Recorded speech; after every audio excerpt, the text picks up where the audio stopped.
Olá, queridos, a paz do Senhor Jesus, tudo bem com vocês? Vamos lá para a nossa segunda aula. Nós estamos estudando a matéria hermenêutica, a unidade 3, tá, desse livro. E na aula passada nós falamos sobre o capítulo 1 e o capítulo 2 dessa unidade 3. Né? Agora nós vamos estar falando o capítulo 3, o 4 e o 5 desta unidade, e fechando aqui essa unidade 3. Ok? Vamos lá então? O capítulo 3 nos diz assim o título: a primeira e a segunda regra formal da hermenêutica e sua aplicação. O estudo da hermenêutica, querido, ele propõe 5 regras simples e práticas para a correta interpretação da Bíblia Sagrada. Vale a pena você atentar para isso com atenção, tá ok? Vamos lá então para a primeira regra? A primeira regra formal e sua aplicação. A primeira regra formal da hermenêutica é a seguinte, preste atenção. Enquanto for possível, devemos tomar as palavras e trechos bíblicos no seu sentido comum e popular. Não é literal, no seu sentido comum e popular. O uso dessa regra, acima de tudo, leva em consideração que a maioria dos escritores da Bíblia escreveu para pessoas simples que tinham atividades comuns diariamente. Então é importante enfatizar aí que o sentido comum e popular, como eu já disse, não é o mesmo que o sentido literal, tá ok? Obviamente há trechos na Bíblia que não podem ser tomados aí ao pé da letra, tá ok? Vamos então ir para aí o próximo ponto. Empregando a primeira regra, tá, em algumas referências bíblicas.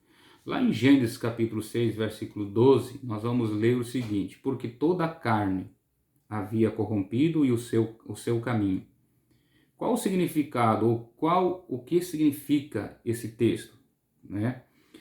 Se nós tomarmos a palavra carne no sentido literal, nós encontraremos dificuldade de explicar essa passagem bíblica. Porém, tomando no sentido comum e repetidas várias vezes, né, na Bíblia, nós vamos entender que carne aqui é como pessoas, seres humanos. Tá? O mesmo exercício ocorre com a palavra caminho, né, porque toda a carne havia corrompido o seu caminho. Então, esse mesmo exercício ocorre com a palavra caminho também. Tomada no sentido usual, nós entendemos, ou vamos entender a palavra caminho como comportamento e maneira de viver. Interpretando assim, o texto bíblico ele vai se tornar claro e pode ser lido dessa forma. Olha, veja bem para você ver como que vai ficar agora, né, aplicando a primeira regra, como eu disse lá no início, nesse texto aqui que nós lemos. Olha como vai ficar agora. Porque os seres humanos, ou seja, carne, porque os seres humanos haviam corrompido a sua maneira de viver, ou o seu caminho. Você viu que quando você aplica a primeira regra, fica mais fácil de você entender? Né? Então essa passagem é reafirmada aí em outros lugares também nas Escrituras, você pode ler depois. Outro exemplo pode ser visto no livro de 2 Reis, capítulo 20, no qual nós lemos sobre a enfermidade mortal que acometeu ao rei Ezequias e a mensagem entregue pelo profeta Isaías. Eu já vi muitas pessoas tratar esse versículo quando Isaías diz assim: ponha em ordem a tua casa, porque morrerás e não viverás. Eu já vi muitas pessoas entender esse versículo casa aqui como moradia ou como vida espiritual do profeta, ou melhor, do rei Ezequias, dizendo que ele estava em pecado, por isso que ele tinha que confessar, porque ele ia morrer naquela situação. Não tem nada a ver. E não está falando também sobre casa, moradia, literalmente. Tá? Uma correta interpretação não admite entendermos a palavra casa no sentido literal como moradia. Falando numa linguagem popular e aplicando a primeira regra, casa neste texto significa sua vida, os seus negócios, todos os assuntos do seu reinado. Ou seja, o profeta Isaías então estava dizendo para ele: ordena aí todos os teus negócios. Um exemplo que eu vou te dar aqui: paga as tuas contas, não deixa dívida nenhuma, vê quem vai ocupar o teu trono, vai ser o teu sucessor, vê o que você tem que fazer aí na tua casa, né, nessa questão. de funcionários, de servos, de criados. Põe em ordem tudo, porque você vai morrer e você não vai viver. Ok, querido? E no livro de Ezequiel, capítulo 3, versículo 1, nós vemos também Deus ordenando ao profeta comer o rolo de um livro. Agora veja bem, se você entender isso na forma literal, né, você imagina o profeta Ezequiel comendo um rolo de livro, mastigando as folhas do pergaminho, não é? Imagine isso, que loucura, né, querido? Que loucura seria isso. Mas, se você vê, né, aplicar a primeira regra, né, ali que nós falamos da hermenêutica, tá? Você vai ver que o versículo 10 explica que o profeta deveria receber em seu coração todas as palavras do Senhor. A exemplo disso, nós também temos lá o capítulo 15, versículo 16 do profeta Jeremias, quando ele diz assim: achando eu as tuas palavras, as comi. Né? Então agora imagine o profeta Jeremias achando o rolo do livro da lei e comendo ele, mastigando e comendo. Né? Quando o profeta Jeremias disse isso, ele disse que, né, se alimentou da palavra no sentido de ler, estudar e guardar ela no coração. Tá ok, querido? Então fica aí essa primeira regra aí, tá? Para que você medite. A segunda regra formal da hermenêutica, qual é? A segunda regra formal da hermenêutica se define de tal forma, preste atenção: sempre se deve tomar as palavras bíblicas no sentido indicado pelo conjunto da frase. Tá? Então a importância dessa regra pode ser percebida pelo fato de haver palavra na escritura cuja definição varia de acordo com o conjunto da frase. Vamos ver aí, ou vamos empregar então a segunda regra aí em algumas referências bíblicas para você ter uma noção. Quando nós ouvimos a palavra salvação, o que imediatamente imaginamos como definição é a obra de Cristo no Calvário, porque muitas vezes entendemos como salvação só esse ponto, só a obra de Cristo ali que nos salvou, não é? Mas a palavra salvação ela está inserida em toda a Bíblia, né? Em toda a Bíblia, de Gênesis ali, Apocalipse, você vai ver sempre a palavra salvação, salvar, foi salvo, salvou, entendeu? Em várias referências bíblicas. Então, algumas passagens bíblicas podem elucidar os vários sentidos da palavra salvação. Atos 7:25, na edição Almeida Revista e Atualizada, diz: ora, Moisés cuidava que seus irmãos entenderiam que Deus os queria salvar por intermédio dele. Eles, porém, não compreenderam. Então, obviamente, nesse texto, Moisés não se referia à salvação por meio de Cristo, e sim a liberdade temporal que seria livrar Israel da escravidão do Egito, ok? As escrituras, ela nos apresenta 3 aspectos ou etapas da salvação. O primeiro é visto no momento em que a pessoa aceita Cristo, no momento em que nós aceitamos a Cristo como Salvador, né? Ela é perdoada ou somos perdoados, né, de nossos pecados e regenerados pelo Espírito Santo.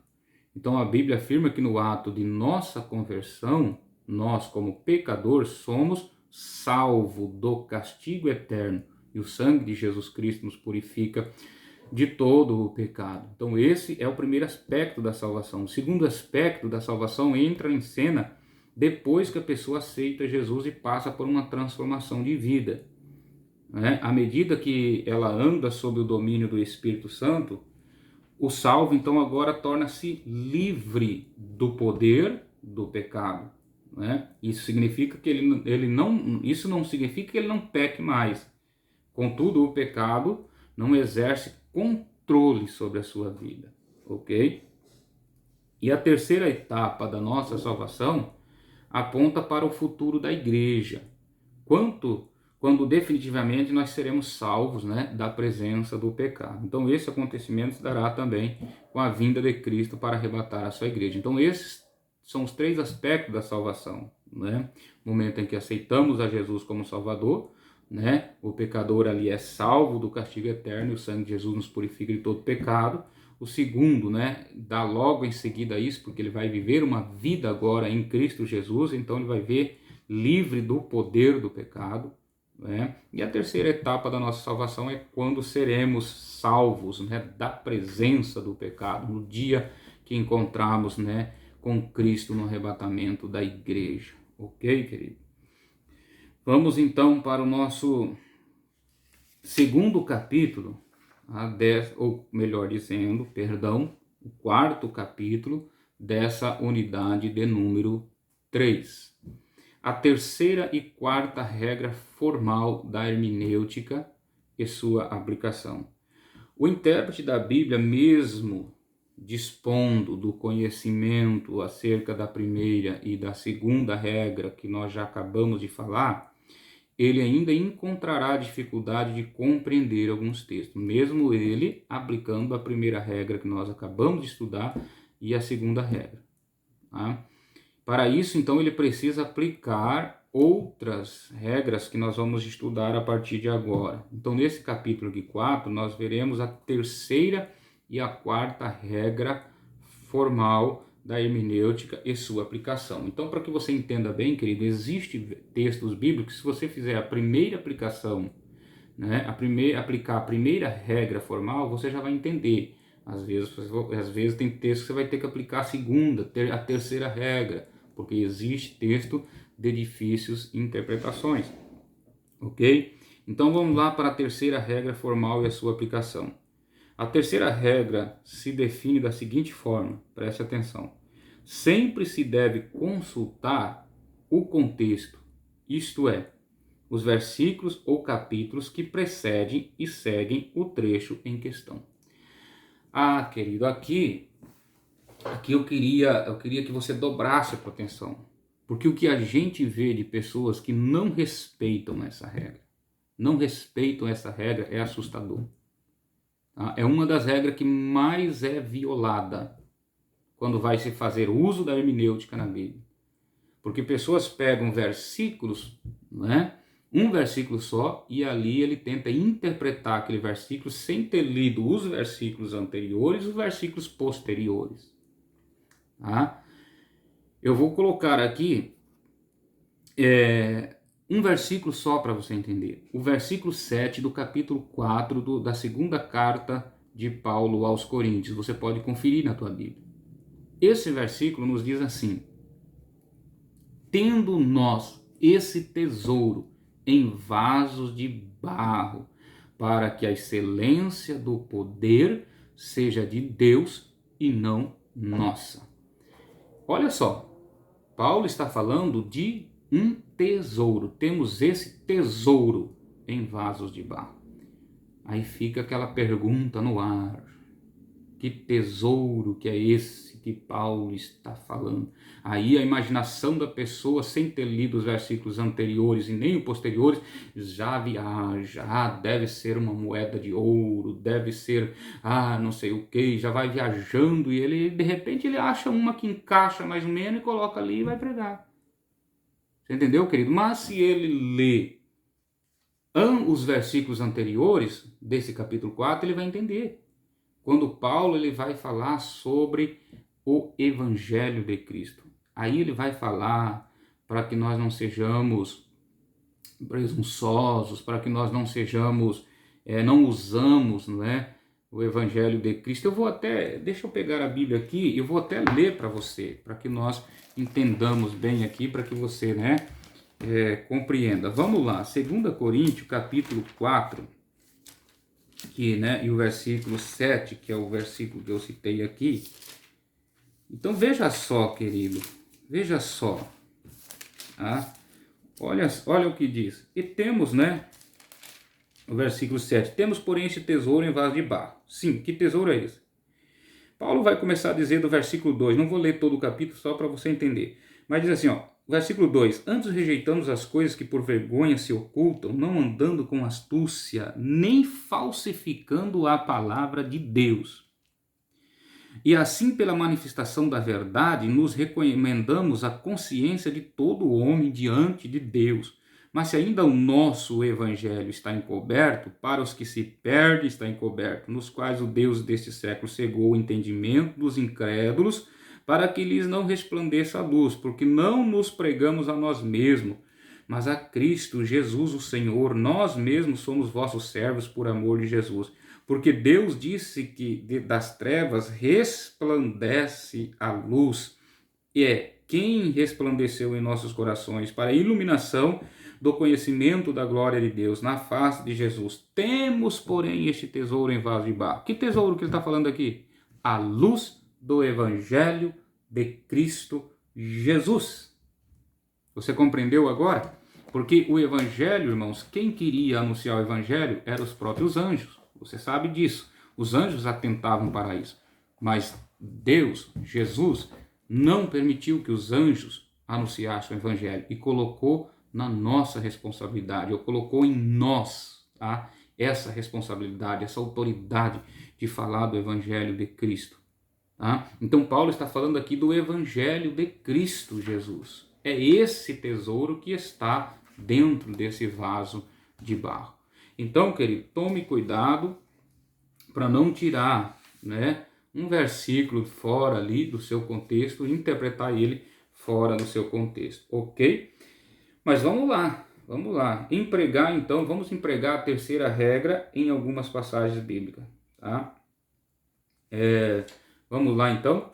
Na carta de Paulo aos Efésios, também temos outra referência aqui, o capítulo 3, versículo 4, lemos o seguinte: quando lerdes, podeis compreender o meu discernimento no mistério de Cristo. Que mistério é esse? No versículo que antecede, Paulo declara: foi-me dado a conhecer o mistério. Ao qual mistério o apóstolo Paulo está se referindo? Nós precisamos ler todos os versículos anteriores e os versículos posteriores para entender e descobrir qual é esse mistério que ele está falando. Agora veja bem, se o leitor tomar o cuidado de consultar o contexto, lendo a passagem bíblica, adiante, verá que nos versículos 5 e 6, né, você vai ter a resposta. Olha o que vai estar no versículo 5 e 6. O qual, noutros séculos, não foi manifestado aos filhos dos homens, como agora tem sido revelado pelo Espírito aos seus santos apóstolos e profetas, a saber que os gentios são co-herdeiros de um mesmo corpo. Olha o mistério revelado aqui. Lá atrás ele está falando de mistério. E aqui ele deixou claro qual é o mistério que ele estava falando. A salvação dos gentios. Os gentios ser também participante da salvação, das bênçãos do Senhor, sendo co-herdeiros, né, de um mesmo corpo. Era esse o mistério que estava oculto, que Paulo estava falando nos versículos 2 e 3, no versículo 3 e 4 ali, ou versículo 4 do capítulo 3 de Efésios, que lá no versículo 5 e 6 agora ele vai responder que mistério é esse. Agora, já pensou se você... Ai, mas que mistério é esse? Lê só o versículo 4 e não lê o 5 e 6 e já, como eu disse, né, busca lá interpretar esse mistério de qualquer jeito e aplica uma coisa que não é o que está sendo falado. Então nunca pegue um versículo dentro, ou melhor, fora ali do seu contexto e interprete ele isoladamente. Leia o capítulo todo. Vai ter momentos que você vai ter que ler o livro inteiro para você entender um versículo. Ok? Vamos lá então? Vamos lá, né? A quarta regra formal e sua aplicação. A quarta regra formal da hermenêutica se define da seguinte forma: sempre levar em consideração o desígnio ou objetivo de livros ou passagens bíblicas que apresentam expressões ou ensinamentos obscuros de difícil entendimento. Tá? Então, às vezes, quando uma declaração ou ensino da Bíblia Sagrada apresenta certa dificuldade na compreensão, é possível encontrar sua interpretação considerando o objetivo geral e a finalidade daquele livro, né, ou texto. Então vamos empregar a quarta regra aí em algumas passagens bíblicas. Vamos lá? Uma dificuldade comum que alguns leitores encontram quanto ao uso da quarta regra é descobrir o desígnio e o propósito de um livro da Bíblia. Então essa informação é possível ser obtida em algumas passagens que indicam, né, claramente o propósito do livro. Tá? Nós temos um exemplo que pode ser percebido em Lucas 10, 25 e 37, quando Jesus profere ali a parábola do bom samaritano. Se o leitor atentar para o diálogo entre Jesus e o doutor da lei, que antecede a parábola, você vai observar que o objetivo do mestre era responder a seguinte pergunta: quem é o meu próximo? Para você entender melhor, eu vou colocar outra referência, que está lá em Lucas capítulo 15, que o pessoal gosta muito de pregar, que é sobre a parábola, né, do filho pródigo. Tem a parábola da ovelha perdida, a parábola da dracma perdida e a parábola do filho perdido. Se você ler lá o final da parábola do filho perdido, você vai ver que Jesus vai encerrar mais ou menos a parábola dizendo assim, que o filho mais velho se irritou com o pai ter, não é, ali recebido o filho mais novo. Tá? E Jesus deixa bem claro que não será feito assim, não pode ser feito assim. Mas aí se você ler o começo do capítulo 15, que é lá no começo, você vai ver que os fariseus e publicanos, eles questionavam Jesus justamente por causa que Jesus recebia pecadores, né? Pecadores e publicanos na sua casa. Então, olha só, Jesus contou toda aquela parábola até o filho pródigo e encerrou dizendo que não pode ser feita assim, né? Porque o pai recebeu o filho pecador que voltou em sua casa. Então Jesus respondeu uma pergunta, contou 3 parábolas para responder uma pergunta que foi feita no versículo 1, 2 do capítulo 15. Então você precisa analisar todo esse contexto aí de parábolas para você entender realmente o que Jesus estava querendo dizer. Ok, querido? Uma outra coisa que nós podemos ver e empregar essa quarta regra é nas cartas de Paulo e Tiago.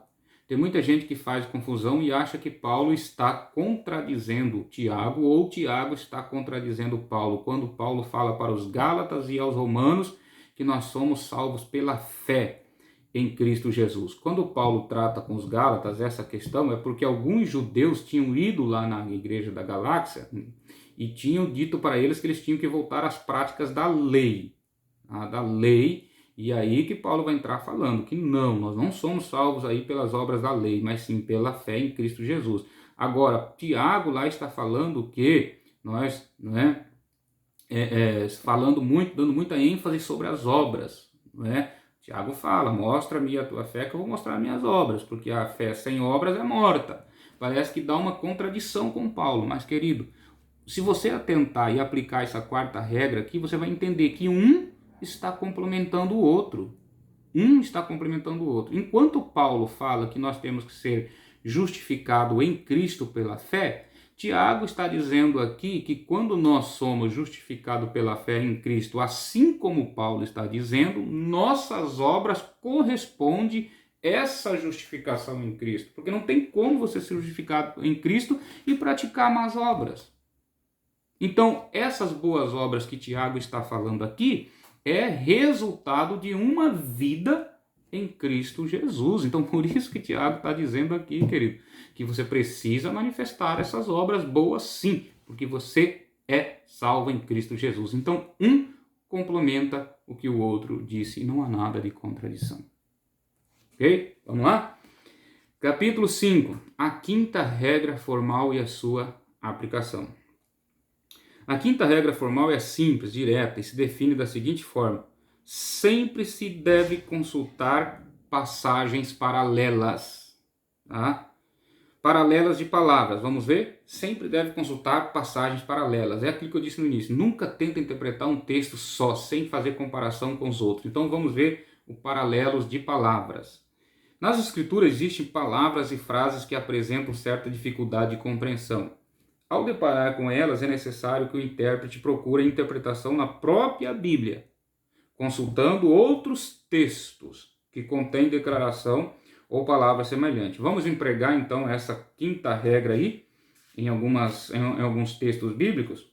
Olha só, em Mateus capítulo 7, versículo 7, Jesus afirmou: pedi e dá-se-vos-á. Se você ler só esse versículo, você vai entender que você pode pedir tudo e vai acontecer. Porque Jesus disse: pedi e se vos dá. Agora vamos fazer um paralelo dessas palavras com outras passagens bíblicas. Vamos para Marcos capítulo 11, versículo 24. Olha o que vai dizer.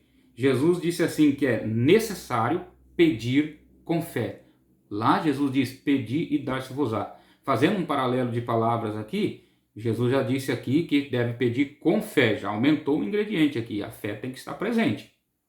Agora vamos fazer mais um paralelo com João 15:7. Olha o que Jesus diz, se vós estiverdes em mim e as minhas palavras estiverem em vós, já aumentou mais dois ingredientes.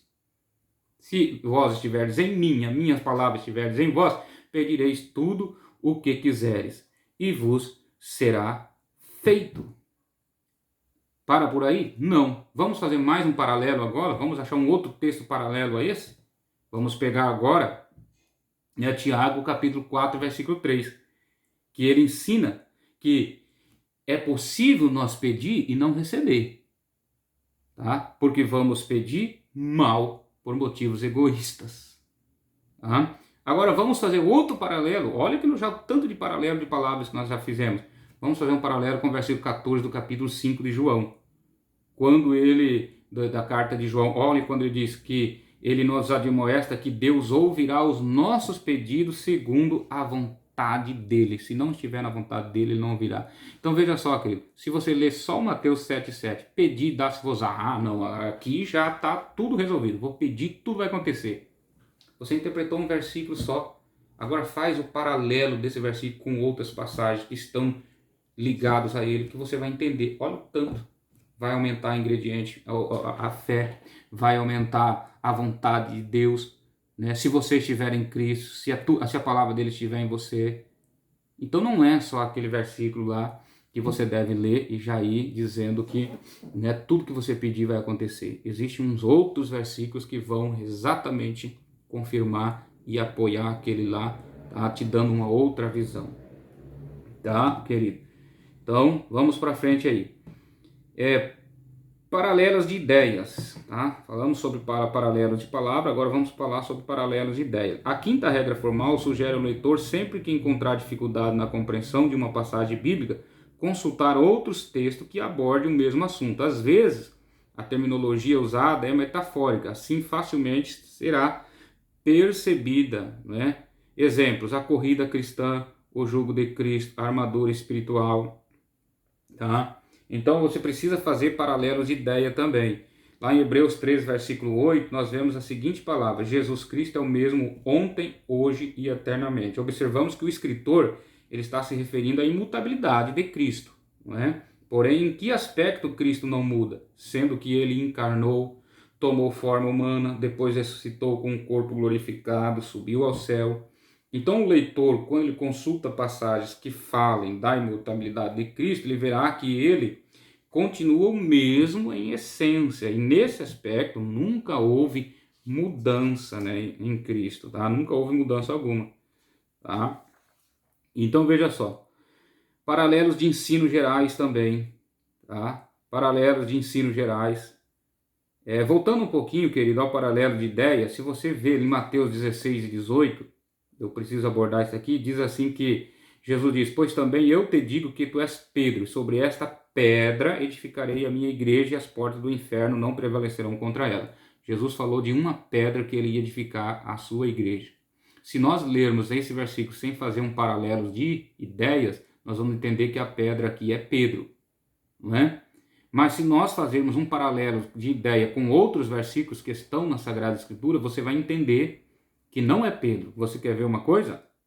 Coríntios 3:11, Paulo fala assim, porque ninguém pode pôr outro fundamento, além do que ele já está posto, o qual é Cristo. Espera aí, então nós entendemos agora o versículo lá de Mateus 16 e 18, que a pedra é Cristo, porque Paulo está falando aqui que não tem outro fundamento posto além do que aquele que já foi colocado, que é Cristo.